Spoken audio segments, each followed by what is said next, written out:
NCTV 17's Executive Director Liz Spencer recently sat down with the Chiefs of Naperville, Police Chief Bob Marshall and Fire Chief Mark Pucknitis.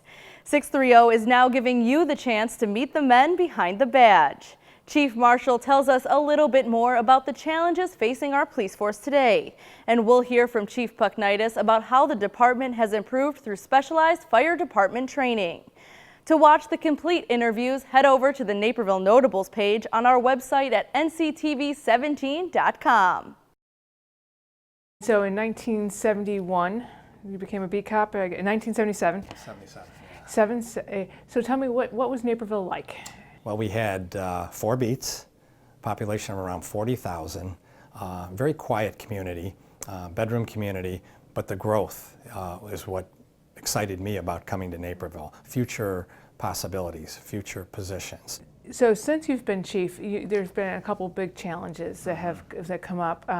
One of the things, and I think it goes back a little bit to you wanting to make a difference and working and being a good role model, is the heroin problem that has been facing Naperville, that the police department has really kind of stepped up and taken full charge at. So our focus has been twofold, really. The education and the preventative aspects, but also the enforcement part. It's still our responsibility that when we locate these individuals who are selling this poison, that we arrest them, we detect them, and we cut off that supply. But the key to success is the prevention, the education. Because if there's nobody wanting the heroin, nobody wants to take the heroin, the dealers will dry up because they don't have any customers. You've also had a lot of trouble with downtown. It's a great thing that people come and they can enjoy themselves, and you hear it on the radio, come to Naperville. We're a regional draw. People from all over come over, not only the Chicagoland area, but from other states that come here to enjoy our downtown, our Riverwalk. It's a great place, and we want to keep it that way. We understand in the police department that that's our crown jewel, and we've had some people, and it's a small percentage, Liz. It's really a small percentage of the people who come here and don't abide by our laws and our ordinances and create the problems. I'd say 5 or 10%. 90% of the people that come down there behave themselves and have a wonderful time.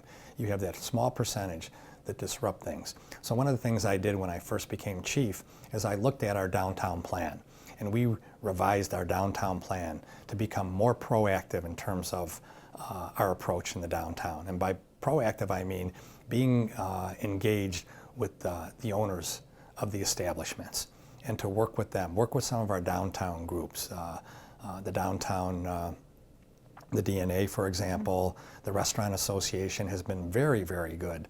Christine Jeffries' group, has been very helpful in us putting together our plan that allows us to be more proactive, and by being proactive, setting up systems and processes to get on top of the problems before they occur. Well, thanks for taking a few minutes to sit down and chat with me and our viewers to let us get to know you a little bit more. Well, I very much enjoyed it, and thank you.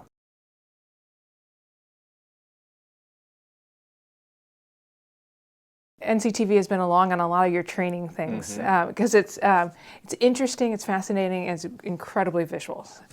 So one of the more recent ones was the hazardous waste down by the Public Works.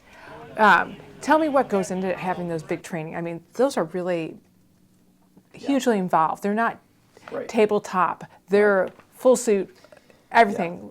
Well, they have to be, because there are thousands of chemicals, there are thousands of hazardous materials that go through the Chicagoland area. We need to be prepared for a situation if it becomes apparent that we have an explosion or we have a hazardous chemical. Whatever the situation may be, we need to have a plan for that. But we have a plan to handle every situation, whether it's terrorist related, whether it's explosives or crude oil. We have a plan to mitigate those types of things, but we have to train on that. There's so many different situations and things. Water rescue, dive. We got to go with you for the Swiftwater rescue in the rivers. We had that 4 days in a row here in the summertime. Right, just recently, and you just never know what's going to happen in this community. You have to be prepared for it, and you have to drill on it.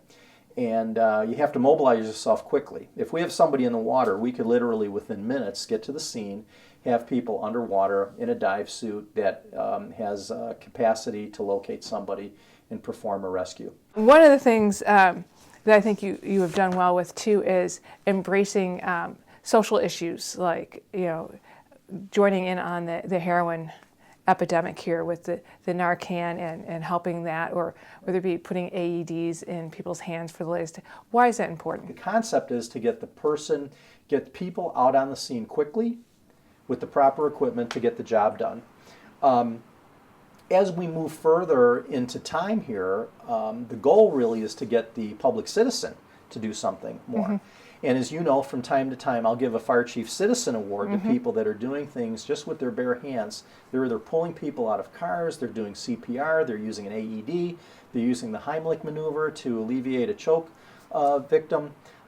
We want to keep instilling that in people. Well, thanks for taking a few minutes out of your day to talk with us about your career and what you do and where the fire department's going. Oh, Completely my pleasure. appreciate it. Good to see you. Thank you. All right. All right. Thanks a lot, Liz, as always.